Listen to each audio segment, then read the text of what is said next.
السلام عليكم ورحمة الله وبركاته، اخواتنا وحبايبنا، وحشتونا جدا.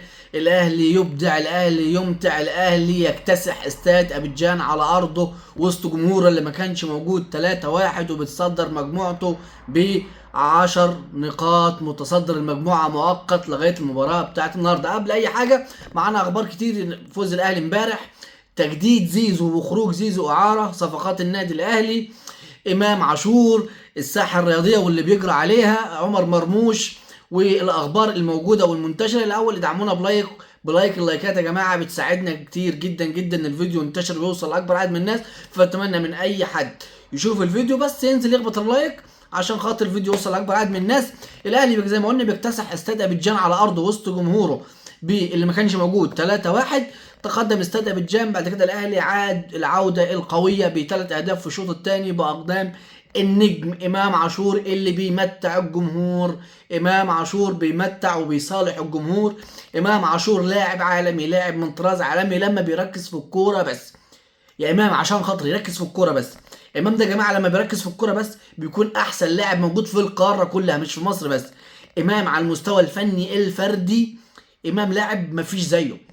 والله امام لاعب مفيش زيه. الولد امبارح ما شاء الله، متابعه من رصيد وسام شوط.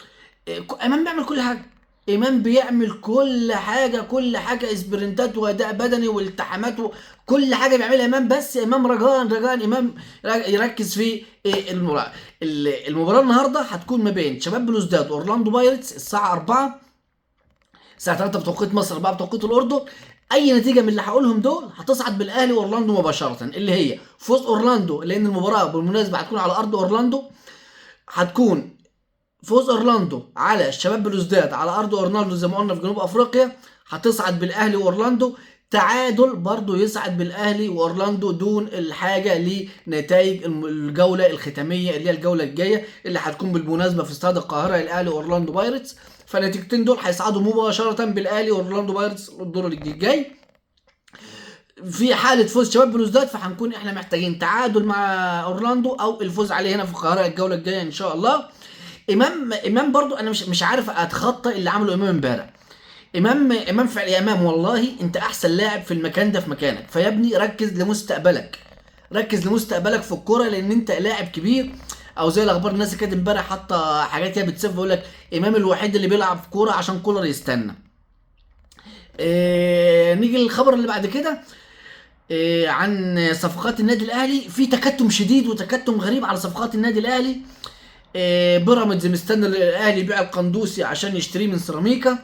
في كلام عن عرض لعمرو السوليه. كهربا موقفه مع الاتحاد 72 ساعه مهله عشان ايقاف الكيد للاتحاد الليبي.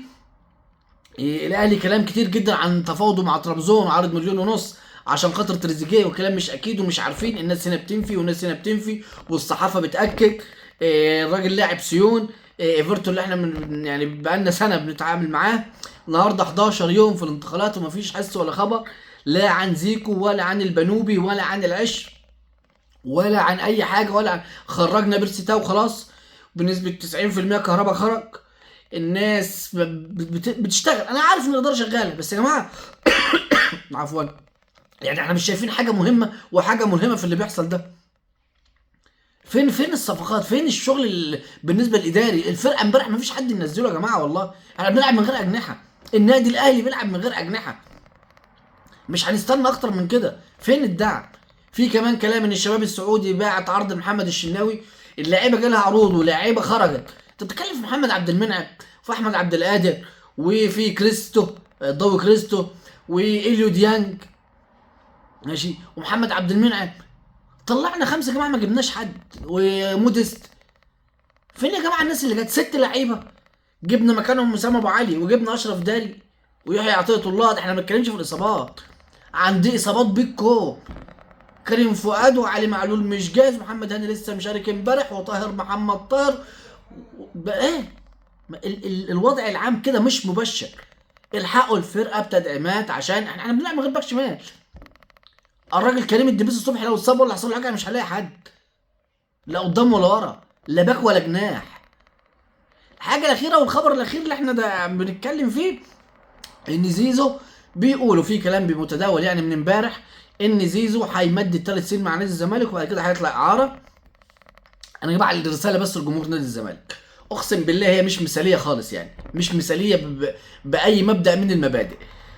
جمهور نادي الزمالك الاداره بتضحك عليكم وواخداكم في سكه تشوفوا بالونه امام، شوفوا المظلوميه، شوفوا التحكيم. فرقه نادي الزمالك محتاجه تدعيم، والله العظيم انا بقول الكلام ده بضمير يعني. يا جماعه جمهور نادي الزمالك ما تمشوا، الاداره بتاعتكم بتغرقكم. لعيبه بتروح في ميكروباصات، اللعيبه ما خدتش حقوقها، ما خدتش مستحقات، الاداره جت وعدت بحاجات كتير ما عملتش منها حاجه. مش فاهمين هم ماشيين ازاي وعاملين ازاي، كلنا بس مش شاغلين بالهم بالونه امام وما اعرفش مين ومين اللي قال ومين الاعلام واكبر قلعه ارضيه يا سيدي.